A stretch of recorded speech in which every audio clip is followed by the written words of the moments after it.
భారతదేశాన్ని డబ్బుతో కాదు, పదవులతో కాదు, మనసుతో మార్చిన మనిషి ఎవరో తెలుసా?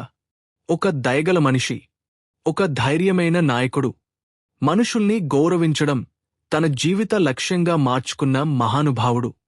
అతనే రతన్ నావల్ టాటా. రతన్ టాటా ప్రపంచంలోనే అత్యంత గౌరవనీయమైన బిజినెస్ లీడర్స్లో ఒకరు. కాని ఆయన విజయాలు షార్ట్కట్స్ వల్ల వచ్చినవి కాదు. అవి స్ట్రగల్, పేషెన్స్ మరియు వాల్యూస్తో వచ్చినవి. చిన్నప్పటి ఒంటరితనం నుంచి ప్రపంచ బ్రాండ్స్ను కొనుగోలు చేసే వరకు ఆయన జీవితం మనకు చెప్పే సందేశం అమూల్యం. రతన్ టాటా పెద్ద కుటుంబంలో పుట్టినా చిన్నప్పటి జీవితం అంత సులభం కాదు. తల్లిదండ్రులు చిన్నప్పుడే విడిపోయారు. ఆయన్ని పెంచింది ఆయన నానమ్మ, లేడీ నవాజీబాయి టాటా. స్కూల్లో ఆయన ఇంట్రోవర్ట్ అని చాలామంది చిన్నచూపు చూశారు, టీజ్ చేశారు. కాని ఆ వేళ ఆయన ఒక గొప్ప విషయం నేర్చుకున్నారు. ఎవరినీ తక్కువ అంచనా వేయకండి. అవకాశమిస్తే మనుషులు ఎవరైనా ఎదుగుతారు. అమెరికాలో ఆర్కిటెక్చర్ చదివారు. హార్వర్డ్ బిజినెస్ స్కూల్లో కూడా అడ్మిషన్ వచ్చింది. కాని కుటుంబ బాధ్యతలు మించి కనిపించడంతో ఆయన భారతదేశానికి తిరిగి వచ్చారు. టాటా స్టీల్లో ఆయన చైర్పర్సన్.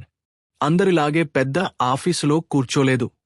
అధికార హోదాని పక్కనపెట్టి సాధారణ లేబర్లా ఫ్లోర్ మీదే పనిచేశారు. కడవలు ఎత్తడం, వర్కర్స్తో పాటు పనిచేయడం, అలా ఆయన నాయకత్వం అంటే ఏమిటో నేర్చుకున్నారు. ఆయన మాట కింద పనిచేయని నాయకుడు కింద ఉన్నవారి బాధలు ఎప్పటికీ అర్థం చేసుకోలేడు. 1991లో ఆయన టాటా గ్రూప్ చైర్మన్ అయినప్పుడు చాలామంది ఆయనను అండర్ ఎస్టిమేట్ చేశారు. ఇతను సాఫ్ట్, ఇతనికి లీడర్షిప్ క్వాలిటీస్ లేవు, ఇతను ఫెయిల్ అవుతాడు అని అన్నారు. ఆ సమయంలో టాటా కంపెనీలు విడిపోయినట్టు, యూనిటీ లేకుండా ఉండేవి. ప్రపంచం కూడా ఇండియాని సీరియస్గా చూడలేదు. అప్పుడు రతన్ టాటా తీసుకున్న నిర్ణయాలు అందరినీ ఆశ్చర్యపరిచాయి. టేట్లీ కొనుగోలు టాటా టీను ప్రపంచ నెంబర్ 2 టీ బ్రాండ్గా మార్చారు. కోరు స్టీల్ కొనుగోలు యూరప్లోని భారీ స్టీల్ కంపెనీని భారత్ చేతికి తెచ్చారు. లాస్లో ఉన్న జాగ్వార్ ల్యాండ్ రోవర్ కొనుగోలు ప్రపంచమే నవ్వింది. టాటా డబ్బు నష్టపోయాడు అని విమర్శించారు.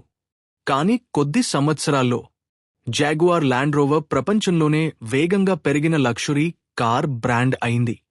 రతన్ టాటా నిరూపించిన విషయం: భయం చూసి నిర్ణయాలు తీసుకోకండి, నమ్మకం చూసి తీసుకోండి. రతన్ టాటా బిజినెస్మెన్ కంటే ముందు మనిషి. ముంబై తాజ్ హోటల్పై జరిగిన టెర్రరిస్ట్ అటాక్ తర్వాత టాటా గ్రూప్ ఉద్యోగులందరి శాలరీస్ నెలల పాటు ఇచ్చింది. గాయపడిన గెస్ట్స్కు పూర్తి సహాయం చేసింది. ఫైర్ ఫైటర్స్ కుటుంబాలకు ఆర్థిక సాయం ఇచ్చింది. విక్టిమ్స్ జీవితాలు మళ్లీ నిలదొక్కుకునేలా సపోర్ట్ చేసింది. కోవిడ్ సమయంలో ఏ మాట లేకుండా 1500 కోట్లు దానం చేశారు. ఆయన మాట: ఫాస్ట్గా వెళ్లాలంటే ఒంటరిగా వెళ్ళండి, దూరం వెళ్లాలంటే అందరినీ తీసుకెళ్ళండి. అమెరికాలో పనిచేస్తున్నప్పుడు ఆయన ఒక అమ్మాయిని ప్రేమించారు.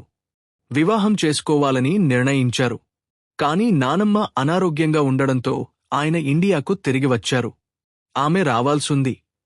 కాని ఆమె తల్లిదండ్రులు అనుమతి ఇవ్వలేదు. ఆ సంఘటన తర్వాత రతన్ టాటా జీవితాంతం పెళ్లి చేసుకోలేదు. ఆయన మాటలో: జీవితంలో కొన్ని విషయాలు మనం భావించినట్లు జరగకపోవచ్చు, కాని ఆ నిరాశ కోసం జీవిత ప్రయాణాన్ని ఆపకూడదు. ముందు ఇంకా ఎన్నో సంతోషాలు, అవకాశాలు ఉంటాయి. ఒకసారి రోడ్డుపై ఒక మనిషి తన కుటుంబంతో స్కూటర్ మీద వర్షంలో ప్రయాణం చేస్తున్నాడు. అది ఆయన చూశారు. ఆ బాధ ఆయన హృదయాన్ని తాకింది.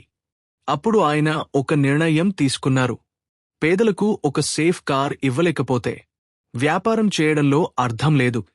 అలా ప్రపంచంలోనే అతి తక్కువ ధరలో కార్ టాటా నానో పుట్టింది. లాభం కోసం కాదు, సాధారణ మనిషి కోసం. రతన్ టాటా జీవితం మనకు నేర్పేది: విజయం అనేది సంపద కాదు, ఇతరులకు సహాయం చేయగలిగిన శక్తి. నాయకుడు అంటే అధికారం కాదు, వినయం, మనిషి విలువ, మనసులో ఉన్న మంచితనం. 87 ఏళ్ల వయసులోనూ పిల్లాడిలా నవ్వు, సాధారణ జీవితం, పెద్ద హృదయం. ఆయన చివరి మాట: రిస్క్ తీసుకోండి. ఫెయిల్యూర్ అంతం కాదు. సరైన పని చేస్తే ప్రపంచం మీ వెంట వస్తుంది.